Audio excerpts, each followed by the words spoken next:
नमस्कार, I am Ram Bhatt, junior associate, state bank of India.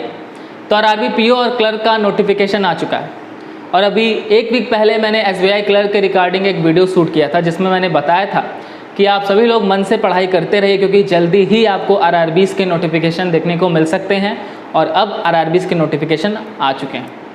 तो इस वीडियो में मैं आपको एक अच्छी स्ट्रेटजी बताने वाला हूं कि मैंने फर्स्ट अटेम्प्ट में आरआरबी पीओ के प्रीलिम्स एग्जामिनेशन को कैसे क्लियर किया था और मैं डैम श्योर हूं कि अगर आप इस स्ट्रेटजी को फॉलो करते हैं तो आप भी 100% फर्स्ट अटेम्प्ट में आरआरबी पीओ प्रीलिम्स को क्लियर कर सकते हैं बहुत ही आसानी से। तो ध्यान से समझिएगा। शुरू करने से पहले सबसे पहले हम जरा सिलेबस की ओर ध्यान देते हैं कि एग्जाम में एग्जाम पैटर्न क्या है और सिलेबस क्या है। देखिए, अगर हम आरआरबी पीओ और क्लर्क के प्रीलिम्स एग्जामिनेशन की बात करें तो आपके 40 क्वेश्चंस मैथ के आते हैं और 40 क्वेश्चंस रीजनिंग के आते हैं। आपको 45 मिनट्स का कंपोजिट टाइम दिया जाता है, यानी कि इसमें अगर आप चाहें तो पूरे 45 मिनट में सिर्फ मैथ्स अटेम्प्ट करेंगे तो आपका पूरा रीजनिंग छूट जाएगा, या अगर आप चाहें तो सिर्फ 45 मिनट में रीजनिंग अटेम्प्ट करेंगे तो मैथ्स छूट जाएगा। यानी आपको 45 मिनट के अंडर में टाइम का कोई भी बाउंडेशन नहीं है। आप अपने हिसाब से, अपनी तैयारी के हिसाब से टाइम सेपरेट कर सकते हैं। जैसे मैं अपनी बात करूं तो मैंने ये डिसाइड किया हुआ था कि मैं 20 to 25 मिनट रीजनिंग को दूंगा और जो रेस्ट के 20 मिनट बचेंगे उसमें मैं मैथ सॉल्व करूंगा। तो ये मेरी स्ट्रेटजी थी। अब हम बात करेंगे कि जो रीजनिंग और मैथ्स का सेक्शन आता है उसमें सिलेबस क्या है, तो ध्यान से समझिएगा। सबसे पहले स्क्रीन पर आपका रीजनिंग खुलेगा जिसमें 40 क्वेश्चंस रहेंगे 40 नंबर्स के, और मैं आपको बता दूं आपके माइंड में सिर्फ और सिर्फ एक ही टारगेट चलना चाहिए कि मुझे 20 मिनट्स के अंदर रीजनिंग सेक्शन के 40 आउट ऑफ 40 क्वेश्चंस अटेम्प्ट करने हैं।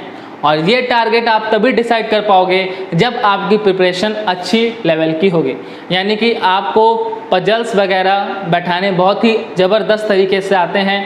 मुश्किल से 2 से ढाई मिनट में आपके 5 नंबर के पजल अगर बैठ जाते हैं तो ही आप 20 मिनट में 40 क्वेश्चंस अटेम्प्ट करोगे। हम जरा सिलेबस का डिस्कशन करेंगे कि एक्चुअल में सिलेबस में हमारे रीजनिंग में क्या क्या आता है। देखिए, अगर मैं बात करूं तो रीजनिंग में आपके 4 से 5 पजल्स आ सकते हैं, यानी आप ये समझ के चल सकते हैं कि 40 नंबर में से आपके 20 से 25 नंबर तो पजल्स ही कैरी करते हैं। पजल्स भी कई टाइप्स के होते हैं, जैसे हमारा सर्कुलर बेस्ड पजल आ सकता है जिसमें 8% या 10% बैठे होते हैं, या तो ये पजल 3 टाइप का होता है, या तो सभी के सभी इनसाइड देखते हैं, या तो सभी के सभी आउटसाइड देखते हैं, या तो some are facing inside and some are facing outside type के पजल होते हैं। तो ये आपको ध्यान से समझना चाहिए। तो सर्कुलर बेस्ड सेटिंग अरेंजमेंट आपको अच्छे से प्रैक्टिस करनी है।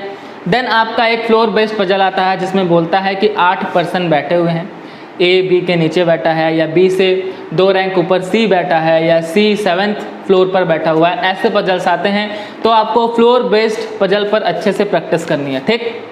देन आपके कुछ वीक बेस्ड पजल आते हैं, जैसे बोलता है कि 7 पर्सन्स हैं और वो 7 पर्सन्स हफ्ते के इस दिन ये स्पोर्ट्स खेलते हैं, तो आपको संडे से लेकर सैटरडे तक पूरा नोट डाउन करना होता है और जो भी नाम दिए हों मनोज, रमेश, सुरेश, उस हिसाब से आपको पजल्स को बैठाना होता है। देन आपके कुछ ईयर बेस्ड पजल आते हैं। ईयर बेस्ड पजल थोड़े से कैलकुलेटिव होते हैं और थोड़े से टफ भी होते हैं।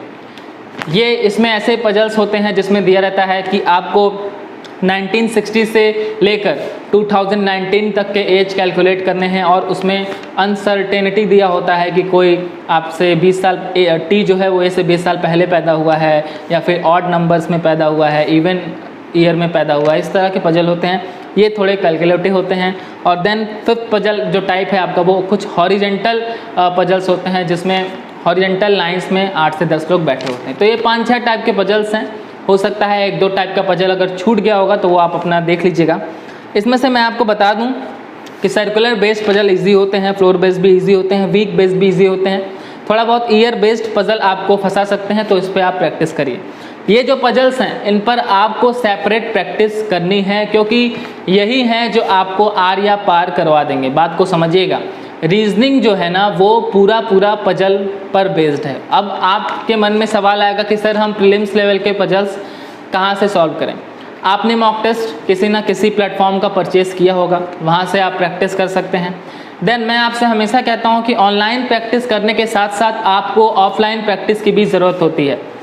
जैसे कुछ लोग क्या होते हैं कि सिर्फ ऑनलाइन प्लेटफॉर्म पर ही डिपेंड हो जाते हैं, और आप सबको पता है कि ऑनलाइन प्लेटफॉर्म पर आपको मॉक टेस्ट प्रोवाइड किए जाते हैं। कभी कभार ऐसा होता है कि आपने सारे मॉक टेस्ट लगा रखे हैं, अब आपके पास नया मॉक टेस्ट लगाने के लिए आपको नए प्लेटफॉर्म का ख़रीदना पड़ेगा मॉक टेस्ट, तब आपको ये सब मिलता है। तो इससे अच्छा क्या होता है कि आपको एक दो बुक भी खरीदनी चाहिए, जैसे किरण की प्रैक्टिस सेट आती है आरआरबीज़ के लिए, अरिहंत की आती है आरआरबीज़ के लिए। उसके बाद एक बैंकिंग सर्विसेज क्रॉनिकल एक मैगज़ीन आती थी, अभी फ़िलहाल मार्केट में शायद अवेलेबल नहीं है, आप लोग पता कर लीजिएगा। वो सबसे बेस्ट मैगज़ीन हुआ करती थी आज से साल 2 साल पहले, क्योंकि मैंने उससे बहुत सारे पजल सॉल्व किए हैं। तो अगर आपको पुरानी वर्जन में भी बैंकिंग सर्विसेज क्रॉनिकल की मैगज़ीन मिल जाए तो उसमें के जो पजल्स होते थे वो एकदम एग्ज़ाम लेवल के होते थे और काफ़ी बेहतरीन पजल हुआ करते थे। तो अगर आपके कोई बड़े भैया हों जो बैंक की प्रिपरेशन कर रहे थे, जैसे मेरे पास अगर देखी जाए तो मेरे पास शायद 4-5 या 8-10 पड़ी होगी, क्योंकि मेरे पास जितनी थी मैंने लोगों में बांट दी। अभी मेरे पास थोड़ी बहुत मैगज़ीन्स पड़ी होगी, तो आप भी किसी से मांग सकते हैं, अदरवाइज़ आप स्टोर्स पे जाइए पता करिए, तो वो भी काफ़ी अच्छी बुक थी। तो इस तरह के कुछ ऑफलाइन सेट्स आते हैं जो कि आपको परचेज़ करने चाहिए, और दिन में जब आप 1-2 प्लेटफॉर्म से मॉक टेस्ट दे ले रहे हो तो इन ऑफलाइन बुक पर भी प्रैक्टिस करनी चाहिए। इसके लिए आपको अपने मोबाइल में टाइमर लगा लेना चाहिए, जैसे आप सेट कर सकते हो 18 मिनट का टाइम। मैं क्या करता था, क्योंकि मेरा 20 मिनट में 40 क्वेश्चन मुझे रियल एग्ज़ाम में अटेम्प्ट करना होता था, इसलिए मैं 16 मिनट का टारगेट अपने मोबाइल में तय करता था, और मैं ये सोचता था कि मैं इस ऑफलाइन सेट के 40 क्वेश्चंस को 16 मिनट में लगा दूंगा। अक्सर स्टार्टिंग में मैं बात करूं कि जब मैंने शुरू किया था तो 16 मिनट में 16 क्वेश्चन भी नहीं बनते थे। फिर धीरे धीरे 2-3 महीने बाद एक लेवल आया, 16 मिनट में 25 बनने लगे। फिर 4-5-6 महीने बाद भी एक लेवल आया कि जब 16 मिनट में 30-35 होने लगे, और फिर एक ऐसा टाइम आया जब 16 मिनट में ही मेरे 40 क्वेश्चंस कंप्लीट हो जाते थे। तो यहाँ पर असंभव कुछ भी नहीं है, सब कुछ संभव है, सिर्फ और सिर्फ आपके डेडिकेशन की बात है, और स्मार्ट वर्क की बात है, और राइट डायरेक्शन की बात है, राइट अप्रोच की बात है। मैं यहाँ पर आपको राइट अप्रोच बताने आता हूँ, ठीक है। तो आपको क्या करना है, मोबाइल में टाइमर लगाना है और ये पजल्स सॉल्व करने हैं। हम आगे बढ़ते हैं थोड़ा। पजल्स के बाद अगर 20-25 नंबर हम पजल्स को देख लें, देन उसके बाद आपका सिलॉक्स और इनइक्वालिटी से क्वेश्चंस आने ही आने हैं। अभी क्योंकि हम पीओ लेवल की बात कर रहे हैं, तो हो सकता है कि 5 नंबर सिलॉक्स से और 5 क्वेश्चन इनइक्वालिटी के आ जाएं, बट अगर आपका पेपर किसी हार्ड शिफ्ट में पड़ गया तो चांस ये है कि 2-3 सिलॉक्स आ जाएं और 2-3 इनइक्वालिटी आ जाएं। और ये सबसे ईजी क्वेश्चंस होते हैं जिसमें आप एक्यूरेसी के साथ 5 में 5 नंबर कैरी कर सकते हो। अभी क्या है कि सिलॉक्स के कुछ नए पैटर्न आए हैं। पहली बात तो उनको बहुत ही बारीकी से आप पढ़ लीजिए। अगर इन 5 नंबर में या 10 नंबर में, यानी कि सिलॉक्स और इनइक्वालिटी में आप एक भी क्वेश्चन गलत कर रहे हैं ना, तो समझ जाइए कि आप एग्ज़ाम से कहीं ना कहीं बाहर होने के काफ़ी करीब हैं, क्योंकि ये एक ऐसे क्वेश्चंस होते हैं जिस पे आपको खुशी मिलनी चाहिए अगर ये आपके एग्ज़ाम में आ गए। तो अगर आपके शिफ्ट में सिलॉक्स और इनइक्वालिटी के क्वेश्चन आ रहे हैं तो आपको हैप्पी होना चाहिए कि आपने इतनी अच्छी प्रैक्टिस की है कि यहाँ से आपको नंबर मिलने हैं। तो जिन भी बच्चों का सिलॉक्स और इनइक्वालिटी क्लियर नहीं है, पहले तो इसको क्लियर कीजिए। यहाँ से एक भी नेगेटिव मार्क आपके नहीं आने चाहिए, और ना ही एक भी क्वेश्चन छूटना चाहिए अगर आप प्रीलिम्स एग्जामिनेशन फर्स्ट अटेम्प्ट में क्लियर करना चाहते हैं तो। देन उसके बाद मैं बात करूँ ब्लड रिलेशन और डायरेक्शन की। इस पर भी आप पहली बात तो बेहतरीन तरीके से प्रैक्टिस कर लीजिए, क्योंकि डायरेक्शन और ब्लड रिलेशन के क्वेश्चंस हमेशा तो नहीं बट कभी कभी थोड़े बहुत कैलकुलेटिव आ सकते हैं, तो आपको इन पर प्रैक्टिस काफ़ी अच्छी होनी चाहिए। जब भी टाइम मिले सेपरेट क्वेश्चंस इनके सॉल्व किया करिए। फिर मैं बात करूं सीरीज़ बेस्ड क्वेश्चन आते हैं, जैसे कि नंबर्स लिखे होते हैं, अल्फ़ा न्यूमेरिक सीरीज़ होती है, नंबर्स लिखे होते हैं, फिर आपके अल्फ़ाबेट्स लिखे होते हैं, फिर आपके साइंस बने होते हैं, ठीक है, साइन वगैरह। उसमें क्या होता है कि आपको राइट लेफ़्ट पूछना होता है कि इसमें कितने वॉवेल्स के बाद कितने कॉन्स्टेंट हैं, इस तरह के क्वेश्चन आते हैं। तो ये आपके 5 नंबर के आ सकते हैं।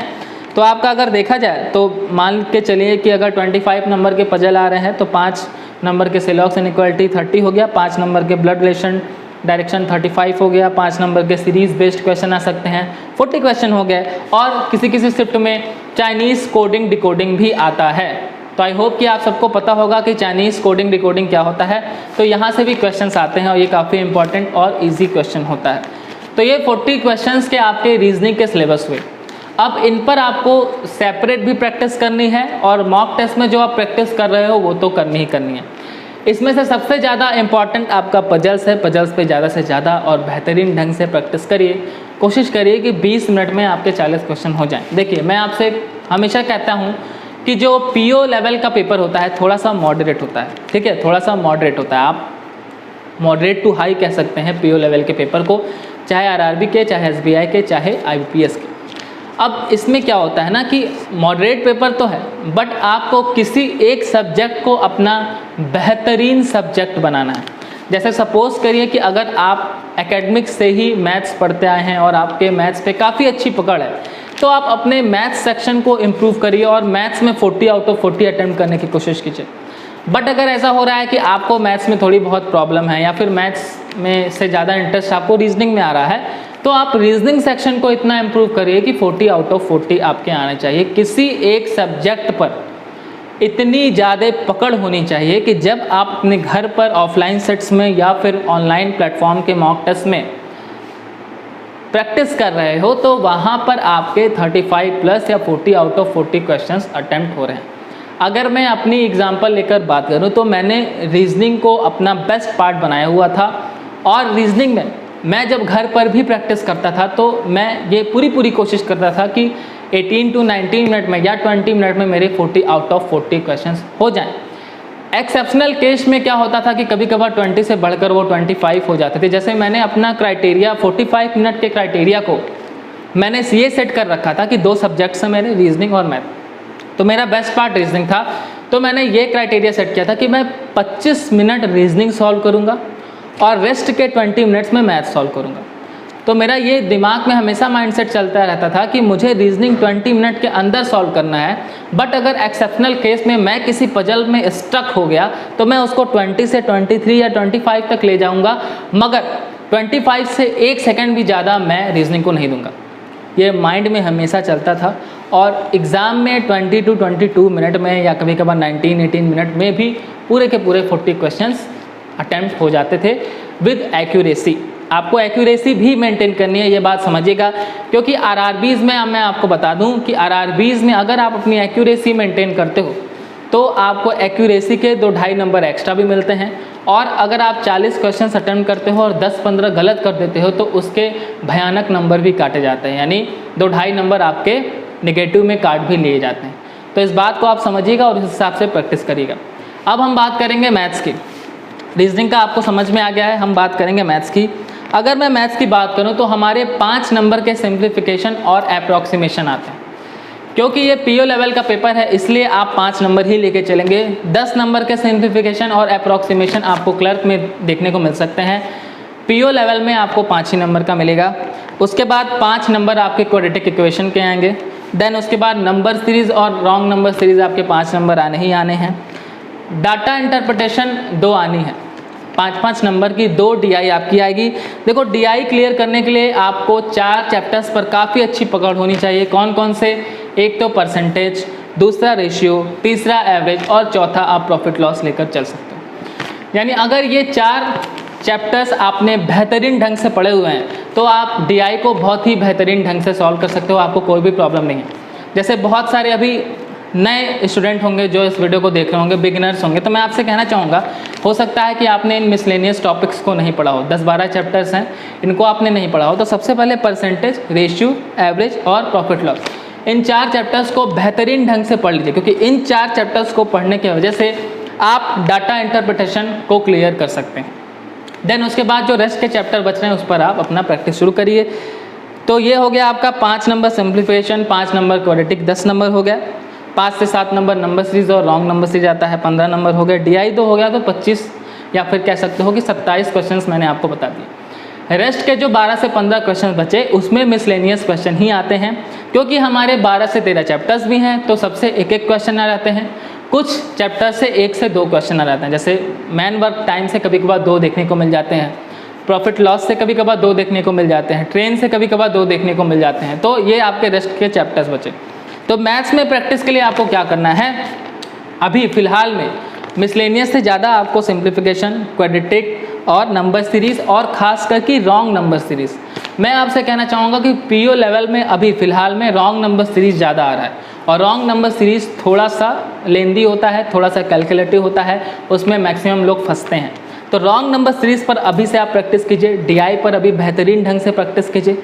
रेस्ट के जो मिसलेनियस टॉपिक्स बचे हैं जैसे percentage, profit loss, age, average, partnership, SICI, allegation, mixture, मैनवर्ड, time, train, boat and stream, जो भी और 2-4 चैप्टर बचे हैं, इनके लिए अभी आप 3-3 दिन का टाइम सेट कीजिए। यानी 3 दिन आपको ट्रेन पढ़ना है, 3 दिन बोट एंड स्ट्रीम पढ़ना है, 3 दिन प्रॉफिट लॉस पढ़ना है। 3-3 दिन का टारगेट सेट कीजिए और एक चैप्टर से 100, 150, 200 क्वेश्चंस लगाइए और आपको यूट्यूब पर बहुत सारे टीचर्स मिल जाएंगे। मैथ्स के लिए आप SD यादव की बुक ले सकते हैं, अगर हिंदी मीडियम से हैं। इंग्लिश मीडियम से हैं तो RS अग्रवाल की बुक ले सकते हैं। रीजनिंग के लिए RS अग्रवाल की बुक ले सकते हैं, ठीक है। तो ये सब कुछ बुक्स हैं, इसको आप फॉलो कर सकते हैं। और ये आपका सिलेबस रहा। एक चीज़ मैं आपसे और बता दूं कि अभी क्या है ना कि अगर मैं पिछले साल की बात करूं, यानी अगर मैं 2019 के मेंस की बात करूं, तो जो RRBs ने पेपर कराया था उसमें जो उनका इंटरफेस था ना, वो काफ़ी अजीब सा था। अजीब सा कहने का सेंस है कि वहाँ पर जो इंटरफेस था उसमें क्वेश्चंस इंग्लिश में भी लिखे थे और हिंदी में भी लिखे थे, और जो ऑप्शंस थे वो हिंदी में भी थे और इंग्लिश में भी थे। इस वजह से मैक्सिमम एस्पिरेंट को बहुत ज़्यादा परेशानी हुई थी इंटरफेस की वजह से, ठीक है। तो जिन लोगों ने प्रीवियस ईयर में 2020 में पेपर दिया है वो इस बात को समझ रहे होंगे, बट जो अभी बिगनर है, जो मुझे देखना है, तो आपके लिए मैं बता दूं कि जो इंटरफेस है ना, उस इंटरफेस पर प्रैक्टिस कर लीजिए। प्लेटफॉर्म्स देखिए, जैसे टेक्स्ट बुक है उस तरह का इंटरफेस आपको RRBs के लिए प्रोवाइड करा रहा है। अड्डा वड्डा भी हैं, ये लोग भी प्रोवाइड कराते हैं, आप अपना देख लीजिए। और उस तरह के प्लेटफॉर्म पर भी थोड़ा बहुत प्रैक्टिस कर लीजिए, क्योंकि उस तरह के प्लेटफॉर्म में क्या होता है कि जो आपका पूरा स्क्रीन होता है उसमें वो पूरा क्वेश्चन भर जाता है। ऑप्शंस 4 की जगह 8 दिखने लगते हैं, यानी एक इंग्लिश, एक हिंदी, फिर इंग्लिश, फिर हिंदी, तो 4 की जगह 8 ऑप्शंस दिखते हैं। जो टिक लगाना होता है उस पर भी बिंदी बिंदी 4 की जगह 8 रहते हैं, तो इससे बहुत ही ज़्यादा कन्फ्यूज़न क्रिएट होता है। और अगर उस पर आपकी प्रैक्टिस नहीं है तो आपको प्रॉब्लम क्रिएट करेगा ये चीज़। तो आप ऐसे इंटरफेस पर प्रैक्टिस कर लीजिए, बहुत ज़्यादा नहीं, पर उस इंटरफेस पे भी 8-10 मॉक टेस्ट दे लीजिए। बाकी दिन भर में आप कम से कम 2-3 मॉक टेस्ट ज़रूर दीजिए और 1-2 मॉक टेस्ट ऑफलाइन सेट के भी दीजिए। क्लियर करने के लिए आपको कुछ नहीं करना है, आपके बेसिक कॉन्सेप्ट क्लियर होने चाहिए, देन आपको सिर्फ और सिर्फ प्रैक्टिस करनी है। बैंकिंग एग्जामिनेशन क्लियर करने के लिए आपको सिर्फ और सिर्फ प्रैक्टिस करनी होती है। अगर आप अच्छे से प्रैक्टिस करते हैं तो ये आप एग्जामिनेशन आराम से क्लियर कर सकते हैं। तो आई होप कि ये स्ट्रेटजी आपको समझ में आई हो और इस स्ट्रेटजी को फॉलो करके आप 20 मिनट में 40 क्वेश्चन रीजनिंग के और वही अपना 20 से 22 मिनट में अप्रॉक्स 30 क्वेश्चंस या 25 क्वेश्चन आप मैथ्स के कर सकते हैं। देखिए, अगर मैं जनरली बात करूं तो RRB PO का कट ऑफ जो है वो मैक्सिमम अगर जाएगा, मैं मैक्सिमम बता रहा हूं, तो जैसे अगर मैं बात करूं 2019 की, तो 2019 में जो आपका कट ऑफ है वो जनरल का 59 गया था, ठीक है। जनरल का जो कट ऑफ है वो 59 गया था और मेरे जो नंबर्स थे वो अप्रॉक्स 66 के आसपास थे। और अगर मैं 2020 की बात करूं तो 2020 में मेरा जो है वो कट ऑफ जो था RRB PO का वो शायद 47 गया था। क्यों कम क्यों गया था? क्योंकि इंटरफेस चेंज हो गया था और फिर 2020 में मेरा नंबर अप्रॉक्स 57-58 गया था, ठीक है। तो ये मेरे नंबर्स थे और मैं आपको इससे एनालिसिस करके एक चीज़ बता सकता हूँ कि RRB PO का जो कट ऑफ है वो मैक्सिमम 60 के अराउंड रहेगा, 50 to 60 के बीच में ही रह सकता है, 55 to 60 के बीच में ही रह सकता है। तो अगर मैं आपके अटैम्प्ट्स की बात करूं तो आपको 40 में 40 रीजनिंग में करने हैं और आपको अप्रॉक्स 30 मैथ्स में करने हैं। तो 40 और 30 आप जोड़ते हो तो आपके 70 अटैम्प्ट होते हैं। चलो 70 नहीं मानता हूँ, सपोज़ करो कि कहीं अगर रीजनिंग में एक पजल नहीं बैठा और आपने 35 क्वेश्चन ही किए, एक मतलब मैं एक एक्सेप्शनल केस लेके चल रहा हूँ, हालांकि इतनी अच्छी प्रैक्टिस कीजिएगा कि 40 में 40 हो। तो अगर 35 क्वेश्चंस आप रीजनिंग में अटैम्प्ट करते हो और 25 या 28 क्वेश्चंस आप मैथ्स में आराम से कर लोगे 20 मिनट में, तो भी आप 65 के अराउंड में अटैम्प्ट कर रहे हो। 65 अराउंड में मैथ्स रीजनिंग में मैं हमेशा कहता हूँ यहाँ पे तो एक्यूरेसी आपकी 95% प्लस होनी चाहिए। यानी 1-2 क्वेश्चंस अगर गलती से गलत हो गए तो बात अलग है, उससे ज़्यादा गलत नहीं होनी चाहिए। तो 65 अटैम्प्ट करके भी अगर आप 1-2 क्वेश्चन गलत करते हो तो भी आप 60 प्लस नंबर लेकर आते हो। तो ये आपकी स्ट्रेटजी है। मैथ्स में आपको लगभग 25 प्लस अटैम्प्ट करने हैं और रीजनिंग में तो आपको 40 में 40 का टारगेट सेट करना है। कैसे आप अचीव कर सकते हो वो मैंने आपको अच्छे से बता दिया है। आई होप कि आपको समझ में आ गया होगा। कोई और क्वेरी होगी कमेंट करिएगा, मैं पूरी कोशिश करूँगा आपको रिप्लाई करने की। इसी तरह आप पढ़ाई लिखाई करते रहिए और जल्दी ही आप कमेंट करेंगे कि हाँ सर, इस स्ट्रेटजी को हमने फॉलो किया और हमारा प्रीलिम्स एग्जामिनेशन क्लियर हो गया। तो चलिए अब आपसे अलविदा लेने का समय आ गया है। जल्दी ही मिलूँगा किसी नेक्स्ट टॉपिक के साथ। तब तक के लिए आप सभी लोग पढ़ते रहिए, खेलते रहिए और मुस्कुराते रहिए।